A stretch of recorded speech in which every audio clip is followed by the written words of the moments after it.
Magandang araw po mga kapraps. Dito ako ngayon sa bayan po ng Pila, Laguna.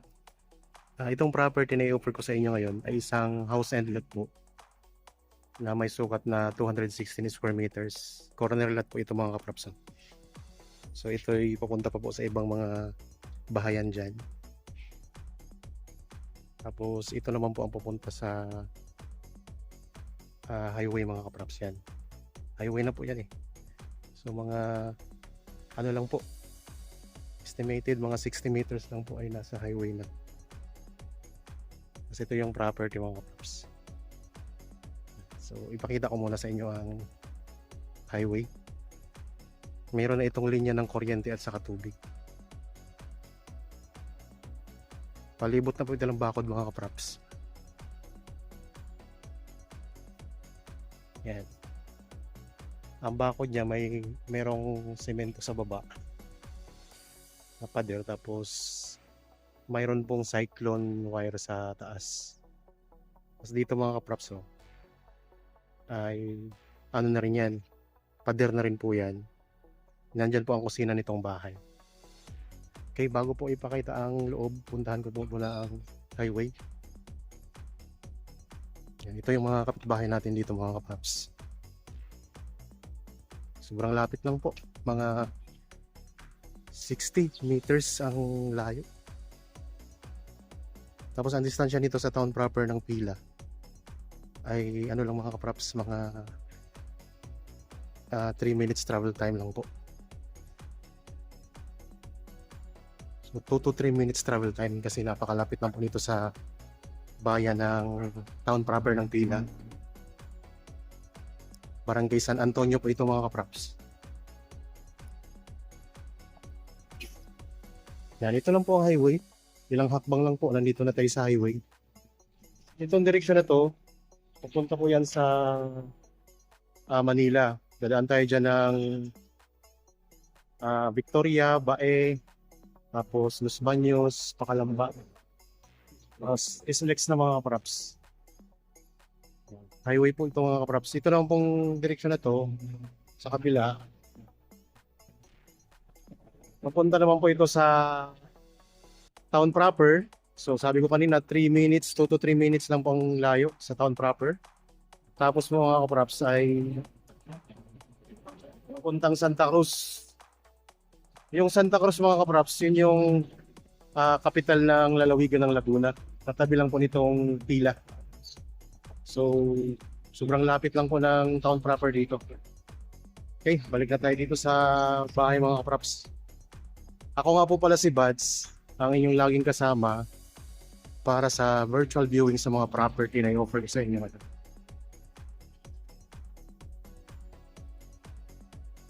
Habang kayo po ay nagpapahinga at nagre-relax dyan sa inyong kanya-kanyang pamamahay, samahan nyo lang po ako sa pag-iikot dito sa property na i-offer ko sa inyo.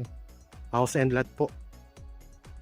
Napakalapit lang sa highway, tapos ang distansya nito sa Metro Manila ay nasa 1.5 oras lang po mga kapraps. Tingnan yung mga kapitbahay natin dito. Yan, mayroong bakanting lupa dito sa harap ng property. So ipakita ko rin sa inyo mamaya mga kapraps ang drone shot nitong property.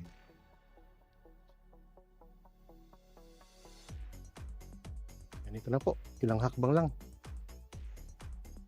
Ito po ay ground floor lang mga kapraps. Meron itong 3 kwarto. So sabi ko po kanina ay corner lot po ito mga kapraps. Ito lang oh. Sabi ko rin po kanina 3 minutes lang po sa town proper.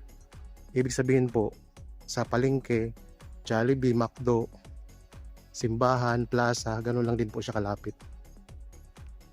Yan, ito po yung corner ng property mga kapraps.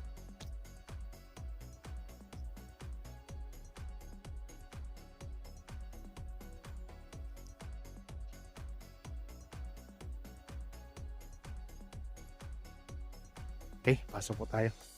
Mayroon tong gate, dalawang gate nito. Dito, ito yung pinaka main gate mga kapraps. Yan.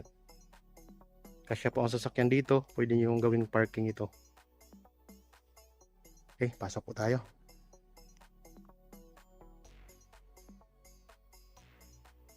Dito sa gilid ng property, mayroong bakanting space pa. Tapos may mga tanim po siya na halaman mga kaprops. Yan. May magandang halaman. Ito yung pwede niyong gawing parking dito. Tapos mayroon tayong balkonahe mga kaprops. Ito na yung bahay. May balkonahe na rin po yan. Tapos ito po, may bubong na tayo dito. Kung gagawin nyo itong parking, may bubong na kayo. Yan, mayroon pa ditong space na maliit. Punta dun mga kaprops, so palibot na nga po ng bakod. Okay. Meron na kayong puso din dito. Ayun ang puso mga kaprops. Tapos ito yung balkonahe ng bahay. Tara, pasok tayo.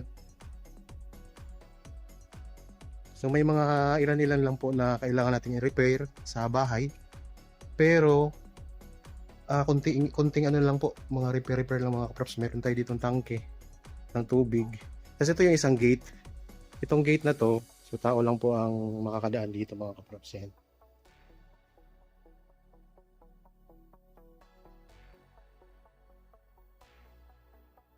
Ito yung puso natin. Kung gusto nyo pong i-renovate itong bahay, pwede.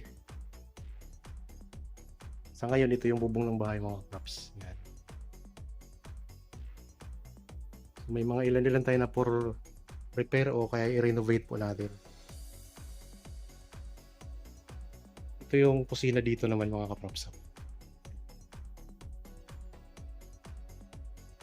Sa ngayon po may mga nakatira pa kasi dito kaya di ko maipakita sa inyo ang lahat ng kwarto para sa privacy lang po ng nakatira dito mga kaprops. Yan, dito na tayo sa balkonahe ngayon. Yan, tingnan nyo yung paligid natin. Maliwalas po siya mga kaprops kasi tanaw natin yung paligid. Ang gaganda din ng mga bahay ng katabi natin.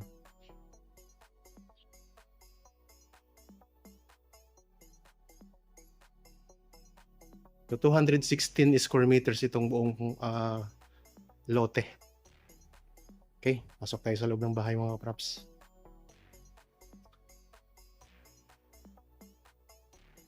Yan, malinis na po yung bahay mga kaprops. Wala na masyadong gamit kasi ibibenta na nga po ng may-ari. Yan, ikot ko lang ang camera dito sa sala. Ito yung pinakasala.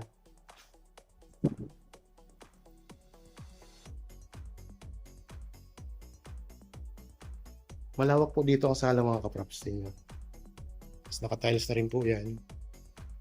Sa ngayon po wala pa po itong kesame mga kaprops. Ayun.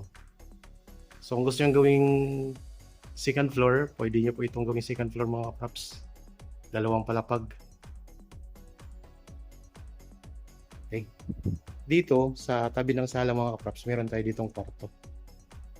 Yan, ito po.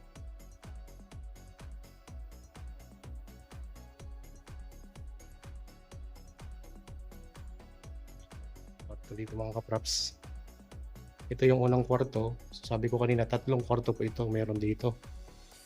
Meron tayo dito built-in cabinet mga kaprops. Yan, salamin po siya. Ganoon din dito. Dito naman po ang kusina.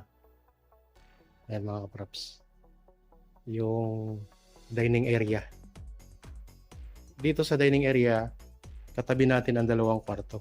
Ito yung sabi ko sa inyo kanina na hindi ako papasok sa kwarto kasi may nakatira pa po dito. May mga gamit po silang personal dyan mga kaprops. Kaya di ko na po ipakita. At least may idea na po kayo na meron itong 3 kwarto. Ayun mga kaprops. Okay. Diretso na tayo dito sa kusina. Dito ang ref na nakalagay. Tapos ito naman po ang ano nila mga kaprops, ang CR. Yan, CR mga kaprops.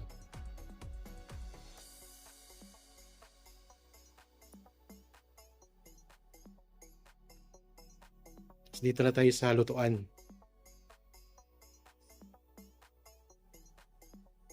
Yan, dito po sila nagluluto. Tapos meron ditong lamisa. Meron tayong katabi na bakanting lote dito mga props. Katabi po ng property. So mamaya sa drone video nito ay makikita nyo po ang buong area. Ito yung paligid natin. Dito meron ditong pwede itong gawing laundry area mga kaprops. Itong area na to. Dito na tayo uli. Dalawa kasi ang ano. Yun yung pintuan natin papasok. Main door nila. Tapos ito naman po mga props ang daanan sa kusina.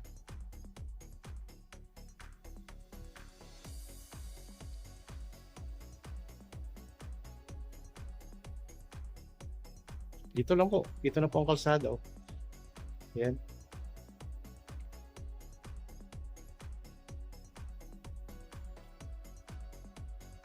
Corner lot mga kaprops. 216 square meters sa Pila, Laguna.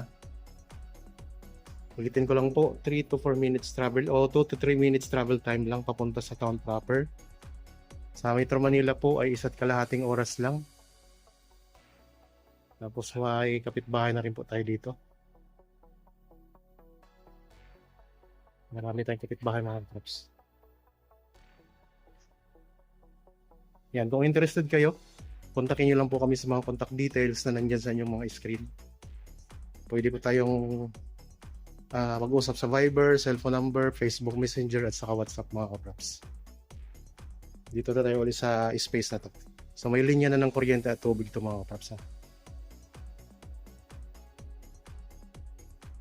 Okay, balik na tayo dito sa kalsada. Yan.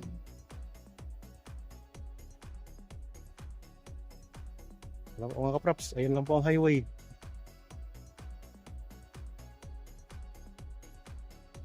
Tapos ito lang po ang property. Oh.